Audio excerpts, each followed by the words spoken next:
मालदीव के बाद अब बांग्लादेश में भी भारत विरोधी एजेंडा तेज हो गया है। बांग्लादेश में इस साल हुए आम चुनाव के समय से ही विपक्षी दल बांग्लादेश नेशनलिस्ट पार्टी ने लगातार भारत विरोधी रुख अपनाया हुआ है। लेकिन मालदीव का हाल देखकर अब बांग्लादेश सरकार को सामने आना पड़ा है। दरअसल पूर्व पीएम खालिद जिया के नेतृत्व वाली बीएनपी ने देश में इंडिया आउट कैंपेन छेड़ा हुआ है। इस अभियान में भारतीय सामान ना खरीदने और बांग्लादेश में भारत की उपस्थिति कम करने की अपील की जा रही है। बीएनपी की ओर से चलाए जा रहे इस अभियान पर पीएम शेख हसीना की सत्तारूढ़ अवामी लीग ने नाराजगी जताई है। पार्टी की ओर से इस अभियान पर एतराज जाहिर करते हुए कहा गया है कि इंडिया आउट कैंपेन से बांग्लादेश की अर्थव्यवस्था पर खराब असर हो रहा है। एक मीडिया रिपोर्ट के अनुसार इंडिया आउट अभियान पर प्रतिक्रिया देते हुए सत्तारूढ़ अवामी लीग ने कहा कि भारतीय आयात के बहिष्कार का आह्वान करने वाला बीएनपी का इंडिया आउट कैंपेन सीधे तौर पर देश के व्यापार, रोजगार, उद्योग और पर्यटन पर असर डालता है।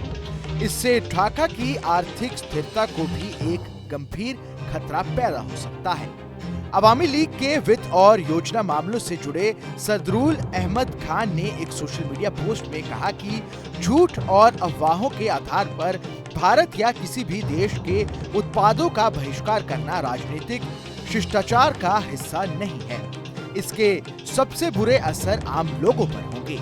सदरुल खान ने कहा कि भारतीय उत्पादों के खिलाफ अपने अभियान में बीएनपी एक लिस्ट पेश कर रही है। खान ने कहा, भारत से बांग्लादेश में आने वाली कपास समेत 57 उत्पादों और वस्तुओं का कोई दूसरा विकल्प नहीं है। हम जो उत्पाद भारत से आयात करते हैं वे दूसरे देशों से लाएंगे तो उनकी लागत 20 से 40% बढ़ जाएगी। भारत में कम लागत में उत्पाद आयात किए जा सकते हैं। दूसरे देशों की तुलना में परिवहन लागत भी कम हो जाती है क्योंकि उन्हें सड़क मार्ग से लाया जा सकता है। ऐसे में बीएनपी का अभियान समझ से परे है।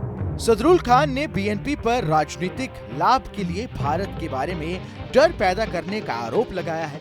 उन्होंने कहा कि बीएनपी ने देश के आम चुनाव में भाग नहीं लिया और दुनिया में बदनामी की कोशिश की। अब वे किसी भी तरह से बांग्लादेश की राजनीतिक और आर्थिक स्थिति पर हमला कर रहे हैं। उन्होंने साफ कहा कि बीएनपी जिस तरह से अभियान चला रही है वो किसी भी तरह से बांग्लादेश के हित में नहीं है। इस खबर में बस इतना ही। ये खबर आपको कैसी लगी हमें कमेंट कर जरूर बताएं। देश दुनिया की तमाम बड़ी खबरों के लिए देखते रहें न्यूज़ नेशन का डिजिटल प्लेटफॉर्म।